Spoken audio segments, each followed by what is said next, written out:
It's a great day. My name is Joshua Awesome, coming to you from the Accelerate Africa Summit.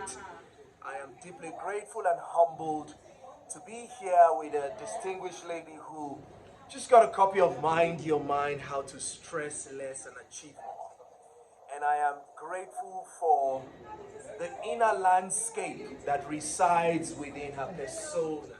It's an honor to meet you, Sabra. Nice to meet you. Wow. Okay. Okay. You are indeed a winning, outstanding woman in my world and understanding.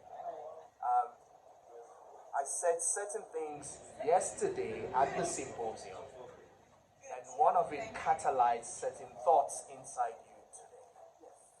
So, first off, how would you like those who are watching to know you if you want to introduce yourself to them? If I were to introduce myself, so I am Sabra Machano. I am from Zanzibar. It's very important for me to say I am from Zanzibar because it's a small island off of the East Africa and Tanzania. I empower women economically, financially, in order to prevent GBV.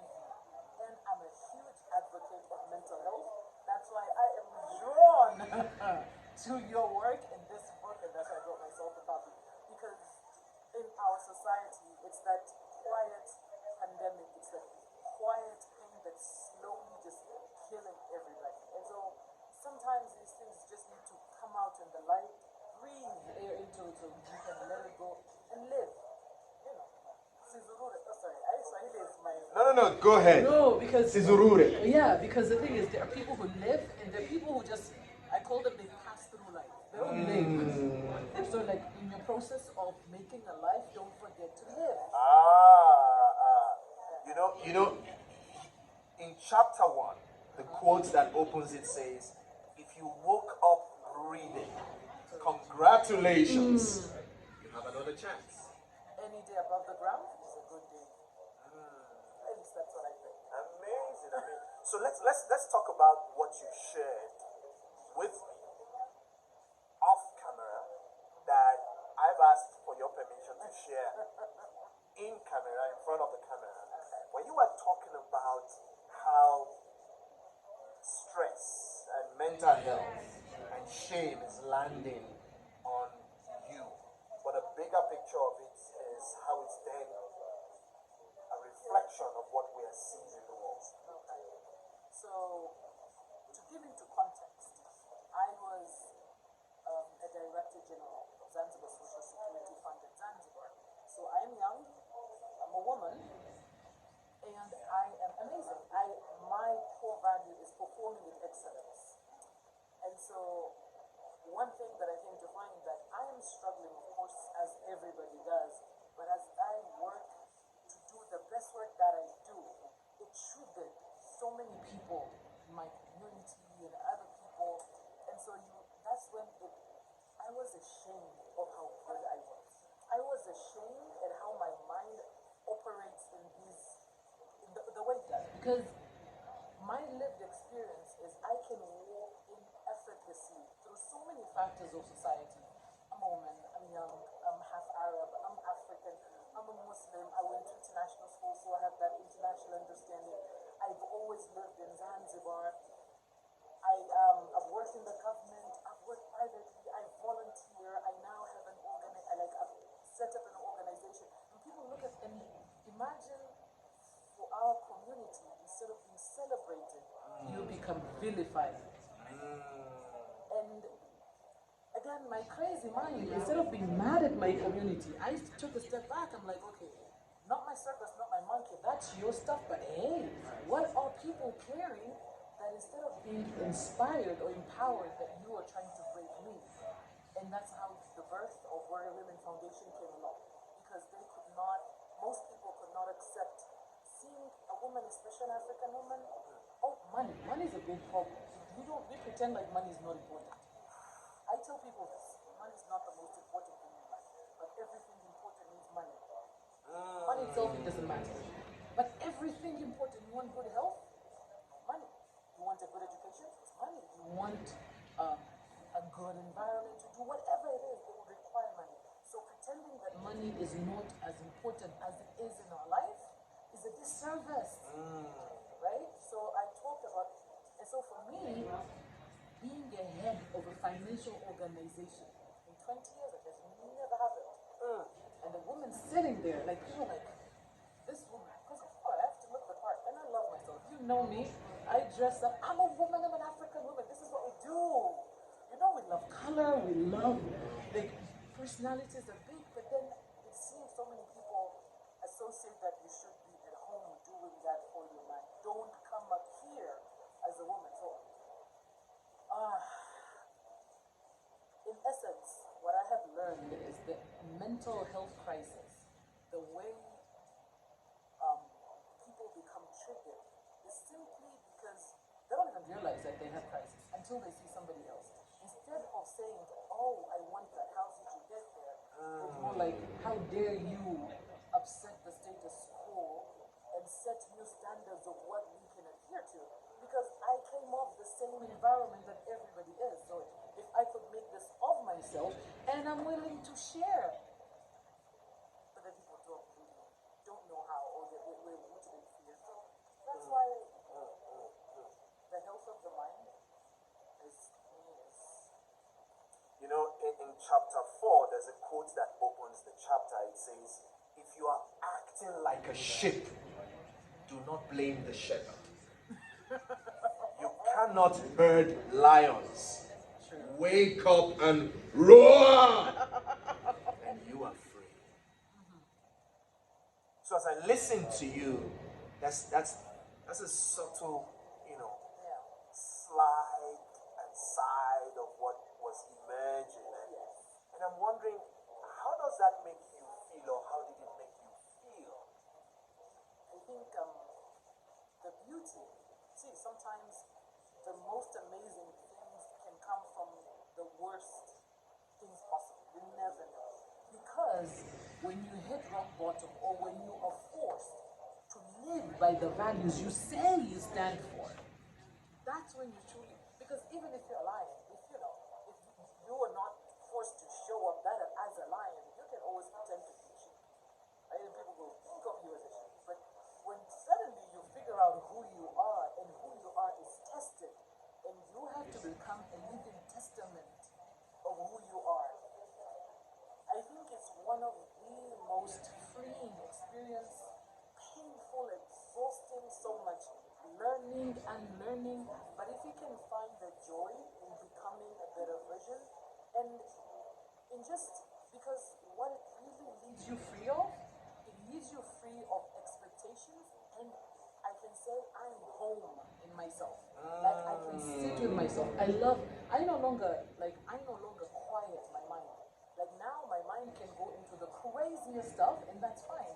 Because I've learned to find the gratitude, the fact that I can actually visualize or see or imagine things that did not happen before. That's actually a gift. It's not a curse. Indeed, it is. And other people, if they can't do that, they can ask me the questions, or it's not my problem. Learning to say, like, I'm not responsible for how you feel. I'm responsible for who I am. That's it. You know what you just said is an encapsulated package, or it pretty much unpacks what chapter 3 talks about. Okay. Chapter 3 is titled Flipped Switch. Uh-huh. And the quote that opens it says, "Peace and joy happen neither in the quietness of the forest, nor out of the accomplishments of the marketplace, but only from."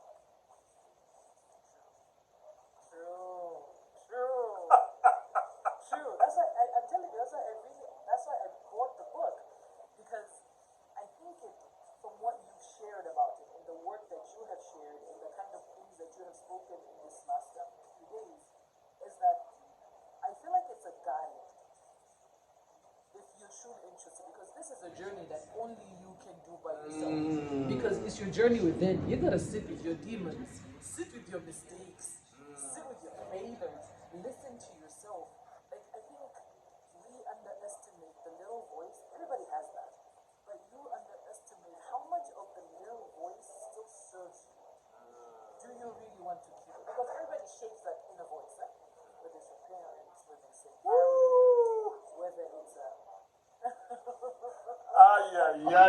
yeah. You Is know, that another chapter? that is another chapter. Yes. Now, there is a chapter that talks to parents and parenting that you have just touched on. Yeah. And that chapter is called Parenting Beyond the Norm. Right. And Parenting Beyond the Norm um, is a chapter that opens with this quote. If your parents didn't know how to hold you, you develop the mind you hold yourself with. So you find safety in this mind you created.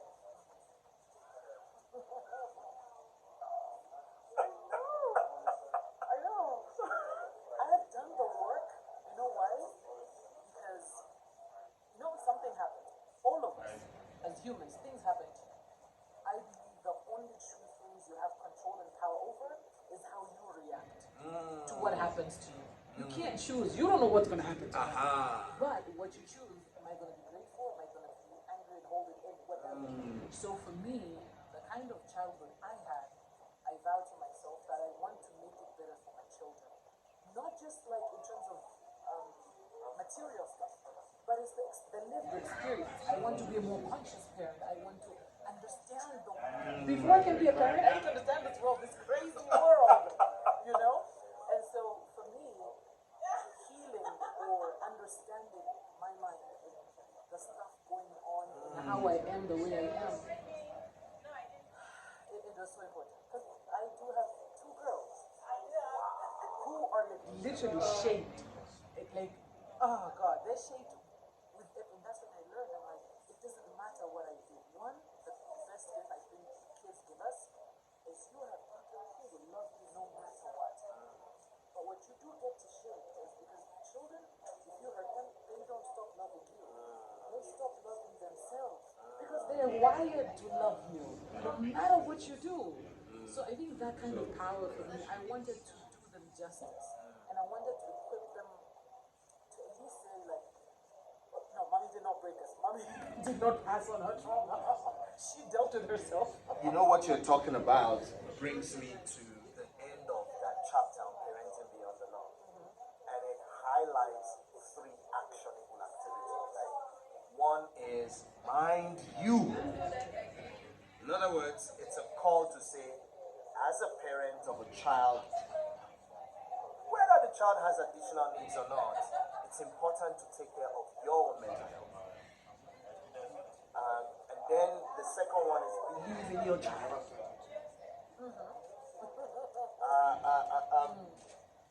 And that begins by believing in your child's abilities. Because that's essential for their success. And the last is choose joy. It's hard. I know it's hard, eh? I think as Africans, I can say, our parents struggle. We know in kids, we say kids have object permanence. Like when you're not there, they can't be, the whole peekaboo stuff. But what we don't talk about is how parents forget or don't know how to let go and understand that you are not an extension of them, but you are your own person. They're like a shepherd. Surely. They're supposed to guide you through your life as you find yourself. But most parents, I think, we get lost in the sacrifices in the day-to-day, how much you do for this human who's your child, that you sometimes in your good intention of loving them, you can suffocate them. You don't allow them to be who they are. You don't even know who they are. Or who they are can truly scare you, and we're wired to protect. So as you protect, you can Does it mean that children come to the world through us? Yeah, of course. But they didn't come to us. No. We are just there. We channels, eh? We are. And I think if you look at them as they are their own person attached to your story, but they are their own person. And your job is to make sure that they become the best of who they can be. Because the moment a child can do that, I have this principle. Right. You give a child, as a parent, you only need to give a child two things.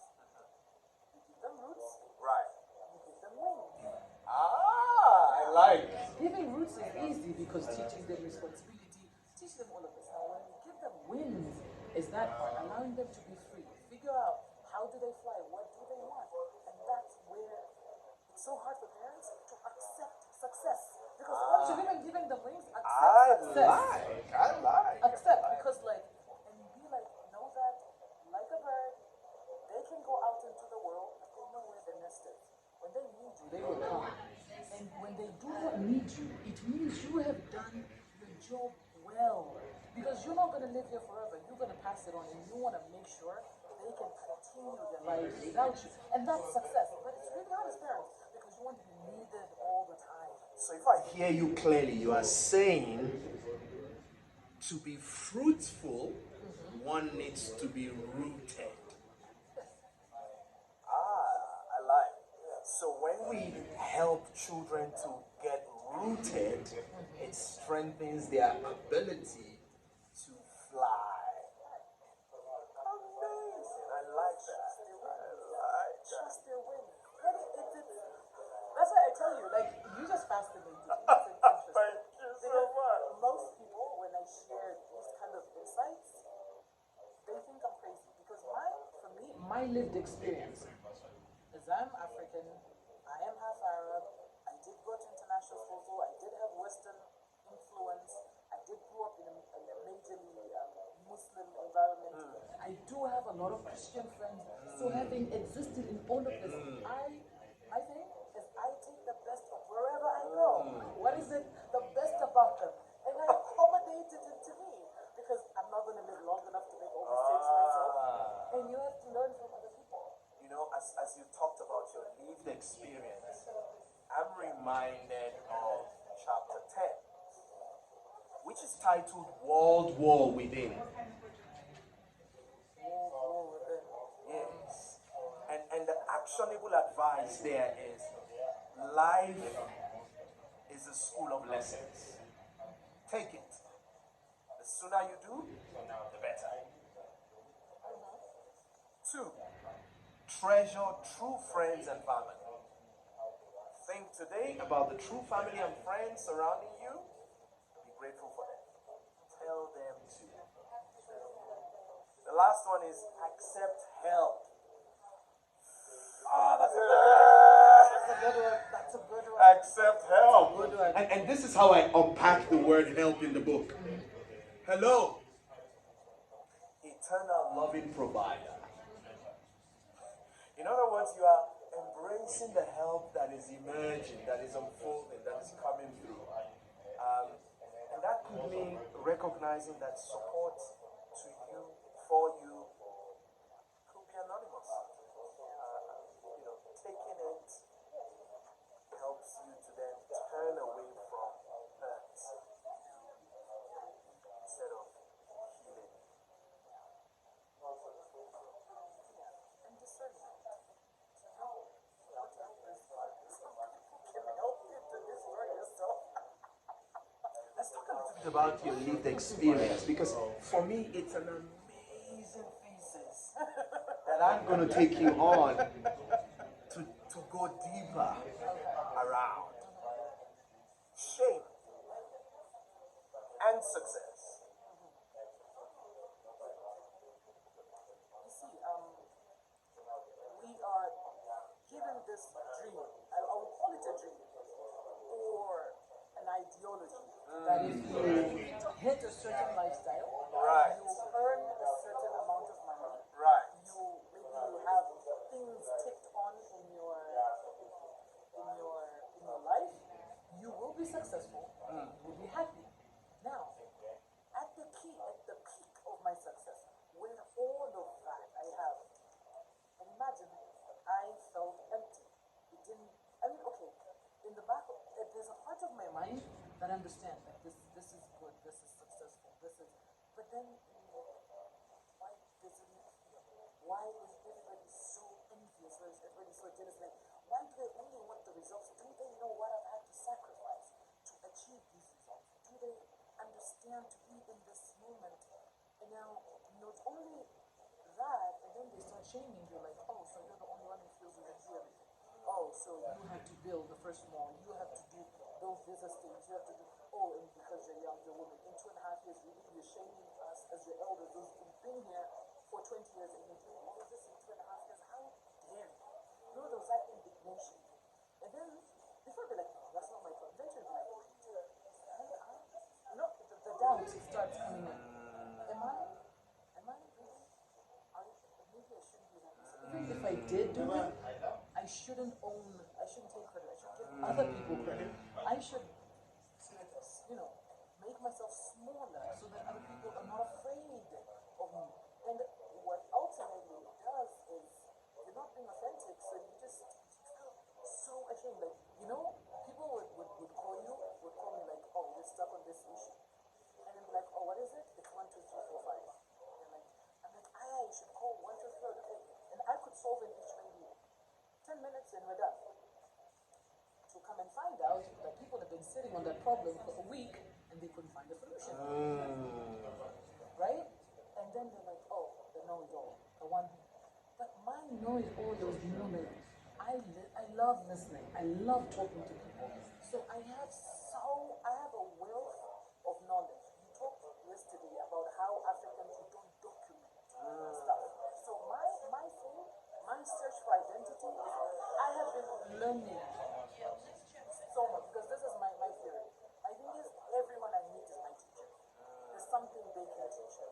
So as I do that and I constantly read and constantly improve, and I'm like, why do you now have to shame me for what I have chosen? But then again, trauma does that. You realize, like, you know what?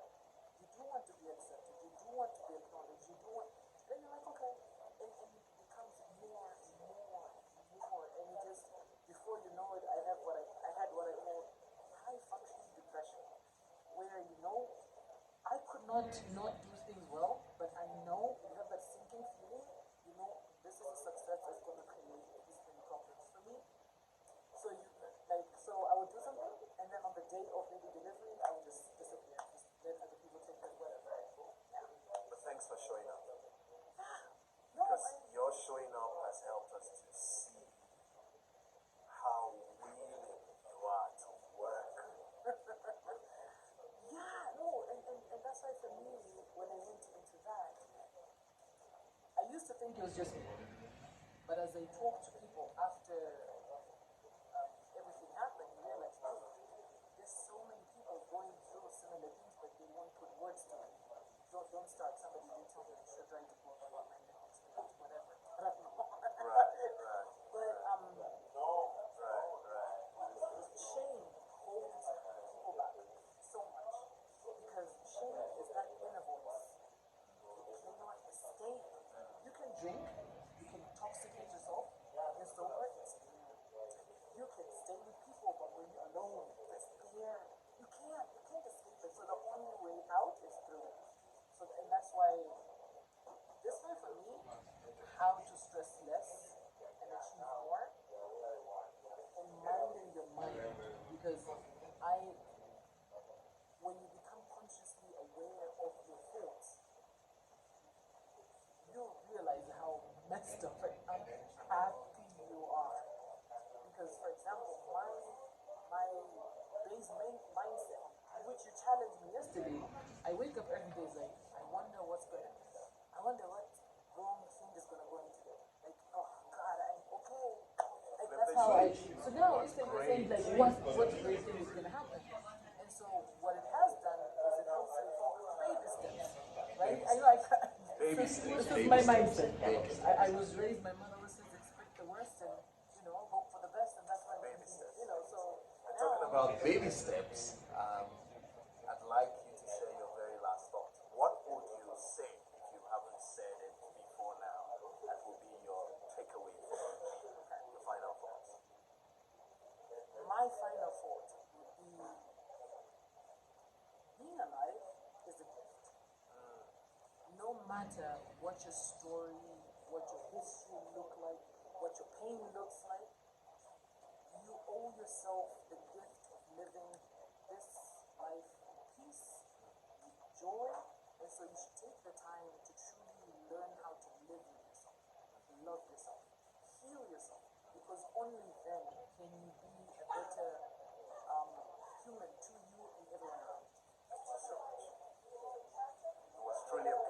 chatting with you. My name is Joshua Awesome. It's been an honor to have had this Mind Your Mind podcast conversation with you, Sabra. Thank you. I hope the sound is good. Yes, I hope so too. I always like to close by saying, for us to have a